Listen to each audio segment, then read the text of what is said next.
ನಮಸ್ತೆ TV 20 news Kannada ವಾಹಿನಿಗೆ ಸ್ವಾಗತ.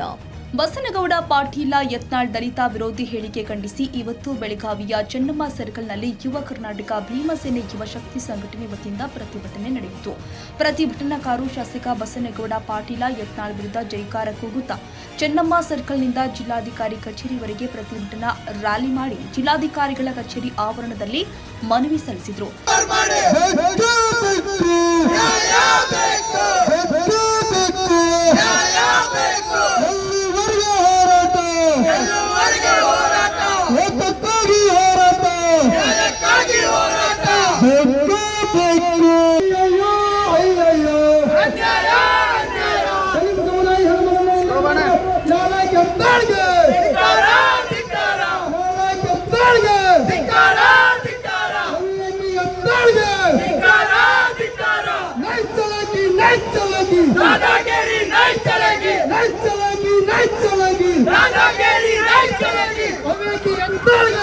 ಈ ಸಂದರ್ಭದಲ್ಲಿ ಮಾತನಾಡಿದ ಯುವ ಕರ್ನಾಟಕ ಭೀಮಸೇನೆ ಯುವ ಶಕ್ತಿ ಸಂಘಟನೆ ರಾಜ್ಯಾಧ್ಯಕ್ಷರು ಆದ ಪ್ರವೀಣ ಆರ್ ಮಾದ್ರ ಅವರು ವಿಜಯಪುರ ಶಾಸಕರು ಆದ ಬಸನಗೌಡ ಪಾಟೀಲ ಯತ್ನಾಳ್ ಪದೇ ಪದೇ ಹಿಂದೂ ಮತ್ತು ಅಲ್ಪಸಂಖ್ಯಾತರ ಭಾವೈಕ್ಯತೆಗೆ ಧಕ್ಕೆ ಉಂಟು ಮಾಡೋದು ಇವನ ಹವ್ಯಾಸವಾಗಿದೆ. ಇತ್ತೀಚಿನ ವರ್ಷದಲ್ಲಿ ಮೂಢನಂಬಿಕೆ ವಿಚಾರಧಾರಿಗಳು ಆಗಿರುವಂತಹ ಶ್ರೀ ನಿಜ ಗುಣಾನಂದ ಮಹಾಸ್ವಾಮಿಗಳಿಗೆ ಬೈಲೂರ ಸಂಸ್ಥಾನ ಪೀಠ ಅವರಿಗೆ ನಿಂದಿಸುವುದು ಮತ್ತು ಚಾಮುಂಡೇಶ್ವರಿ ತಾಯಿಯ ಮೇಲೆ ಹೂ ಹಾಕುವುದು ಸನಾತನ ಧರ್ಮದವರೇ ಆಗಬೇಕು, ಸಾಮಾನ್ಯ ದಲಿತ ಮಹಿಳೆಗೂ ಕೂಡ ಅಧಿಕಾರ ಇಲ್ಲ ಅಂತ ಒಂದು ಕಾರ್ಯಕ್ರಮದಲ್ಲಿ ಹೇಳಿಕೆ ಕೊಟ್ಟಿದ್ದು ಅಕ್ಷಮ್ಯ ಅಪರಾಧವಾಗಿದೆ ಎಂದಿದ್ದಾರೆ. ಮೊದಲನೇದಾಗಿ ಡಾಕ್ಟರ್ ಬಾಬಾ ಸಾಹೇಬ್ ಅಂಬೇಡ್ಕರ್ ಪಾದಗಳಿಗೆ ನಮಸ್ಕರಿಸುತ್ತಾ ಇವತ್ತು ಬೆಳಗಾವಿ ಜಿಲ್ಲೆ ಬೆಳಗಾವಿ ನಗರದಲ್ಲಿ ಏನು ದಲಿತ ವಿರೋಧಿ ಅಲ್ಪಸಂಖ್ಯಾತರ ವಿರೋಧಿ ಹಿಂದೂ ದೇಶದಲ್ಲಿ ಭಾವೈಕ್ಯಂತ ಸವಾರದಂತೆ ಎಲ್ಲರೂ ಕೂಡಿದ್ದಾರೆ. ಆದ್ರೆ ಕೆಲವು ಕರ್ನಾಟಕ ರಾಜ್ಯದಲ್ಲಿ ನಮ್ಮ ರಾಜ್ಯದ ದುರ್ದೈವ ಅಂತ ಅನಿಸುತ್ತೆ. ನಮ್ಮ ಬಿಜಾಪುರ ಶಾಸಕ ಬಸನಗೌಡ ಆ ಪದೇ ಪದೇ ಜಾತಿಗಳಲ್ಲಿ ಬೆಂಕಿ ಹಚ್ಚಿ ಕೆಲಸ ಮಾಡುತ್ತೆ. ನಮ್ಮ ಹಿಂದೂ ಜನರಿಗೆ ಮತ್ತು ನಮ್ಮ ಮುಸಲ್ಮಾನದವರಿಗೆ ಏನಾದ್ರೂ ಅನ್ನೋದು ಕೊರೋನಾ ಬಗ್ಗೆ ಅವಳಿತರ ಮಾತಾಡೋದು, ಮತ್ತೊಂದು ಮಾಡೋದು ಇದೆ. ಇಂಥ ಹುನ್ನಾರ ಮೊದಲಿನಲ್ಲೂ ನಡ್ಕೊಂಡು ಬಂದಿತ್ತು. ಈಗಾಗಲೇ ಏನು ನಮ್ಮ ಮೈಸೂರು ದಸರಾ ಇಡೀ ರಾಜ್ಯದಲ್ಲಿ ನಮ್ಮ ಅಭಿಪ್ರಾಯ ದಸರಾ ಒಂದು ಕಾರ್ಯಕ್ರಮ ನಡೆಯೋದಿತ್ತು. ಸನಾತನ ಧರ್ಮದವರಾಗಬೇಕು, ಸನಾತನ ಧರ್ಮದವರಾಗಬೇಕು. ಒಬ್ಬ ದಲಿತ ಸಾಮಾನ್ಯ ದಲಿತ ಮಹಿಳೆಗೂ ಕೂಡ ಅವಕಾಶ ಇಲ್ಲ ಅಂದ್ರೆ ದಲಿತರ ಹೆಣ್ಮಗಳನ್ನು ಮಾಡಬಾರ್ದನ, ಪೂಜೆ ಮಾಡಬಾರ್ದನ. ಯಾಕೆ ಮಾಡಬಾರ್ದು? ಸಮಾನತೆ ಎಲ್ಲಿದೆ? ಈ ಸಮಾನತೆ ಸಂವಿಧಾನ ಕೊಟ್ಟೈತೆ, ನಮಗೆ ಸ್ವಾತಂತ್ರ್ಯದಿಂದ ಬದುಕೋ ಹಕ್ಕು ಕೊಟ್ಟೈತೆ. ಈ ದೇಶದಾಗ ಬಾಬಾ ಸಾಹೇಬ್ ಅಂಬೇಡ್ಕರ್ ಸಂವಿಧಾನ ಹಿಡಿಬೇಕಾಗೈತೆ. ಎಲ್ರಿಗೂ ಏನೇನು ಸನಾತನ ಧರ್ಮ ಆ ಧರ್ಮ ಯಾವ ಧರ್ಮ ಇಂಪಾರ್ಟೆಂಟ್ ಅಲ್ಲ. ಇಲ್ಲಿ ಹಿಂದೂ ಧರ್ಮ ಹಿಂದೂ ರಾಷ್ಟ್ರ ಆಗ್ಬೇಕು ನೀವು ಹೇಳ್ತಿಲ್ಲ, ನಾನು ಹೇಳ್ತೇನೆ, ನಮ್ಮ ಸಂಘಟನೆಯವರು ಹೇಳ್ತಾರೆ ಇದು ಭೀಮ ರಾಷ್ಟ್ರ ಆಗಬೇಕು, ಸಂವಿಧಾನ ರಾಷ್ಟ್ರ ಆಗಬೇಕು.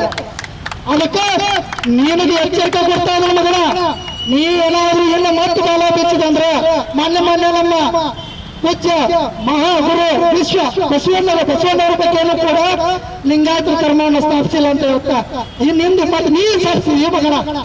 ಅದಕ್ಕೆ ನೀನು ಇನ್ನು ಏನಾದ್ರೂ ಮಾತಾಡಿದ್ರೆ ನಿನ್ನ ನಾವೇ ಯುವ ಕರ್ನಾಟಕ ಭೀಮಸೇನೆ ಸಂಘಟನೆ ಎಲ್ಲ ಪದಾಧಿಕಾರಿ ನಿನ್ನ ಮನೆಗೆ ಮುತ್ತಿಗೆ ಹಾಕಿ ನಿನ್ನ ತಲೆ ಬೋಳಿಸಿ ನಾಮ ಹಾಕಿ ಮೆರವಣಿಗೆ ಮಾಡುವಂತ ಕೆಲಸ ನಾವು ಭೀಮ ಸೈನಿಕರು ಮಾಡ್ತಾ ಅಂತ ನಿನಗೆ ಎಚ್ಚರಿಕೆ ಕೊಡ್ತಾ ಇದ್ದೇವೆ. ಮತ್ತೆ ಈಗಾಗಲೇ ನಾವು ಗೌರವಾನ್ವಿತ ನಮ್ಮ ಡಾಕ್ಟರ್ ಜಿ ಪರಮೇಶ್ವರ್ ಒಂದು ವಿನಂತಿ ಮಾಡ್ಕೊಳ್ತೇವೆ.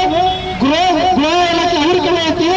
ಈಗಾಗಲೇ ಸುಮಾರು 72 ಪ್ರಕರಣವನ್ನು ನಡೆದಾವೆ, ಆದರೂ ಕೂಡ ಅವ್ರು ಯಾರು ಬಂಧನ ಮಾಡ್ತಾ ಇಲ್ಲ. ಅದಕ್ಕಾಗಿ ನಮ್ಮ ದಲಿತ ಸಮುದಾಯ ಹೆಣ್ಮಗಳಿಗೆ ನಿಂದನೆ ಮಾಡುವ ಅಟ್ರಾಸಿಟಿ ಪ್ರಕರಣ ದಾಖಲಾಗೈತಿ, ಆದರೂ ಕೂಡ ಅವನು ಬಂಧನ ಆಗಿಲ್ಲ. ತಾವು ಕೂಡ ಸೋಮೋಟ ಪ್ರಕರಣ ದಾಖಲು ಮಾಡಿ ಅವನ ರಾಜ್ಯದಿಂದ ಗಡಿಪಾರ ಮಾಡಬೇಕಂತ ಯುವ ಕರ್ನಾಟಕ ಭೀಮಸೇನೆಯಿಂದ ಒತ್ತಾಯ ಮಾಡ್ತೇವೆ. ಏನು ಮಾನ್ಯ ಡಾಕ್ಟರ್ ಜಿ ಪರಮೇಶ್ವರ್ ಅವರಿಗೆ ಗೃಹ ಮಂತ್ರಿಗಳು ಕರ್ನಾಟಕ ಸರ್ಕಾರ ಅವ್ರಿಗೆ ಏನು ವಿನಂತಿ ಮಾಡ್ಕೊಳ್ತಾ ಇದ್ದಾರೆ ಅಂದ್ರೆ, ನಮ್ಮ ಕರ್ನಾಟಕ ರಾಜ್ಯದಲ್ಲಿ ವಿಜಯಪುರ ಶಾಸಕರಾದಂಥ ಬಸವನಗೌಡ ಯತ್ನಾಳ್ ಪಾಟೀಲ್ ಅವರು ಏನು ಪದೇ ಪದೇ ತಮ್ಮ ನಾಲಿಗೆಯನ್ನು ಹರಿಬಿಡುವಂಥ ಕೆಲಸಗಳನ್ನ ಮಾಡ್ತಾ ಇದ್ದಾರೆ. ಈಗಾಗಲೇ ಅಲ್ಪಸಂಖ್ಯಾತರು ಮತ್ತು ಹಿಂದುಳಿದ ವರ್ಗಗಳ ಬಗ್ಗೆ, ಹಿಂದೂ ಮತ್ತು ಮುಸ್ಲಿಂ ಧರ್ಮದ ಬಗ್ಗೆ ಈಗಾಗಲೇ ಅವರಿಗೆ ಅವಹೇಳನಕಾರಿ ಮಾತನಾಡೋದು, ಇದೇ ರೀತಿ ಅವನ ದುಷ್ಕೃತ್ಯ ಮಾಡ್ಕೊಳ್ತಾ ಬಂದಿದ್ದಾನೆ. ಮತ್ತು ಈಗಾಗಲೇ ಈಗ ದಲಿತ ಸಮುದಾಯದ ಹೆಣ್ಮಗಳಿಗೂ ಕೂಡ ಮೈಸೂರು ಏನು ದಸರಾ ವಿಚಾರವಾಗಿ ಒಬ್ಬ ಸಾಮಾನ್ಯ ದಲಿತ ಮಹಿಳೆಗೂ ಕೂಡ ಸನಾತನ ಧರ್ಮದವರೇ ಹೂ ಹಾಕಬೇಕು, ಚಾಮುಂಡೇಶ್ವರಿಗೆ ಹೂ ಹಾಕಬೇಕು, ಸಾಮಾನ್ಯ ದಲಿತ ಮಹಿಳೆಗೂ ಕೂಡ ಅವಕಾಶ ಇಲ್ಲ ಅಂತ ಯಥೇಚ್ಛವಾಗಿ ಮಾತಾಡ್ಯದ. ಮತ್ತು ಇದರಿಂದ ನಮ್ಮ ದಲಿತ ಸಮುದಾಯಕ್ಕೆ ಅನ್ಯಾಯ ಆಗಿತ್ತು ಮತ್ತು ದಲಿತ ಸಮುದಾಯ ಹೆಣ್ಮಗಳಿಗೆ ನೋವು ಉಂಟು ಮಾಡೈತಿ. ಇಡೀ ದಲಿತ ಸಮುದಾಯದ ಕ್ಷಮೆ ಕೇಳಬೇಕು. ಮತ್ತು ಈಗಾಗಲೇ ಬಸವಣ್ಣವ್ರ ಬಗ್ಗೆ ಕೂಡ ಕೆಲವೊಂದು ಅವಹೇಳನಕಾರಿ ಮಾತಾಡಿದ ಇಂಥ ವ್ಯಕ್ತಿಯನ್ನ ಸುಮಾರು 72 ಪ್ರಕರಣ ಇವನ ಮೇಲೆ ಇದ್ರೂ ಕೂಡ ಇವನು ಯಾರೂ ಕೂಡ ಬಂಧಿಸ್ತಾ ಇಲ್ಲ. ಹಾಗಾಗಿ ಮಾನ್ಯ ಗೃಹ ಮಂತ್ರಿಗಳು ಇವನ ಮೇಲೆ ಸೋಮೋಟೋ ಪ್ರಕರಣ ದಾಖಲಿಸಿ ಮತ್ತು ಈಗಾಗಲೇ ಅಟ್ರಾಸಿಟಿ ಪ್ರಕರಣ ದಾಖಲಾದ್ರೂ ಕೂಡ ಅವನು ಬಂಧಿಸಿಲ್ಲ. ಇವೆರಡೂ ಪ್ರಕರಣ ದಾಖಲಿಸಿ ರಾಜ್ಯದಿಂದ ಗಡಿಪಾರು ಮಾಡ್ಬೇಕಂತ ನಾವು ಯುವ ಕರ್ನಾಟಕ ಭೀಮಸೇನಿಂದ ಒತ್ತಾಯ ಮಾಡ್ತೇವೆ ಸರ್. ಇನ್ನು ಪ್ರತಿಭಟನೆಯಲ್ಲಿ ಹಲವಾರು ಪ್ರತಿಭಟನಾಕಾರರು ಭಾಗಿಯಾಗಿದ್ದರು.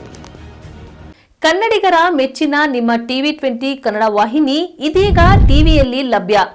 ಕರ್ನಾಟಕ ಮತ್ತು ದೇಶ ವಿದೇಶದ 360 ಡಿಗ್ರಿ ಸುದ್ದಿ ವಿವರವನ್ನ ಪಡೆಯುವುದಕ್ಕೆ ಟಿವಿ 20 ವಾಹಿನಿಯನ್ನು ಲೈಕ್ ಮಾಡಿ, ವಿಡಿಯೋಗಳನ್ನು ಶೇರ್ ಮಾಡಿ, ಕಮೆಂಟ್ ಮಾಡಿ, ಸಬ್ಸ್ಕ್ರೈಬ್ ಮಾಡಿ. HCN ಕೇಬಲ್ 842 ನಂಬರ್ನಲ್ಲಿ ಹುಕ್ಕೇರಿ ತಾಲೂಕು ಹಾಗೂ ಸಂಕೇಶ್ವರದ ಸುತ್ತಮುತ್ತಲಿನ ಹಳ್ಳಿಗಳಲ್ಲಿ ಲಭ್ಯ. PCN ಕೇಬಲ್ 129 ನಂಬರ್ನಲ್ಲಿ ಹಾರುಗೆರೆ ಸುತ್ತಮುತ್ತಲಿನ ಹಳ್ಳಿಗಳಲ್ಲಿ ಲಭ್ಯ. ರಾಯಬಾಗ್ ಡಿಜಿಟಲ್ ಚಾನೆಲ್ ಕೇಬಲ್ 80ನೇ ನಂಬರ್ನಲ್ಲಿ ರಾಯಬಾಗ ತಾಲೂಕಿನ ಸುತ್ತಮುತ್ತಲಿನ ಹಳ್ಳಿಗಳಲ್ಲಿ ಲಭ್ಯ. UDCN ಕೇಬಲ್ ನೆಟ್ವರ್ಕ್ ಉಗಾರ ಸುತ್ತಮುತ್ತಲಿನ ಹಳ್ಳಿಗಳಲ್ಲಿ ನಿಮ್ಮ ಟಿವಿ 20 ಕನ್ನಡ ವಾಹಿನಿಯೂ ಲಭ್ಯ.